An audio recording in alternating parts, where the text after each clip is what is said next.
জয় শ্রীরাম বন্ধুরা, যে সকল ব্যক্তিরা এখনো পর্যন্ত পাকিস্তানকে সাপোর্ট করেন আমাদের ভারতবর্ষের বুকে থেকে এবং বাংলাদেশ থেকে পাকিস্তানকে সাপোর্ট করেন, তোমাদের লজ্জা হওয়া দরকার। কেন বলছি?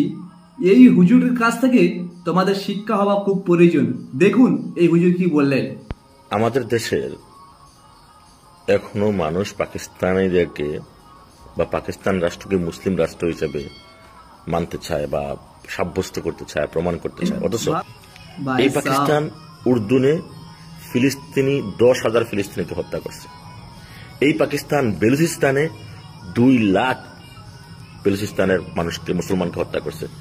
এই পাকিস্তানের আর্মি বাংলাদেশে 30 লাখ মুসলমানকে হত্যা করছে।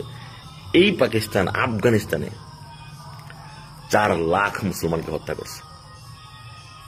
অথচ এখনো আমাদের দেশে কিছু রাজাকার, 5টা গোলাম, 71-এর স্বাধীনতা বিরোধী শক্তি এই পাকিস্তানকেই মুসলমানদের পক্ষে আপনারাই বলুন, বলে মনে করে পাকিস্তানকে সাপোর্ট করবে।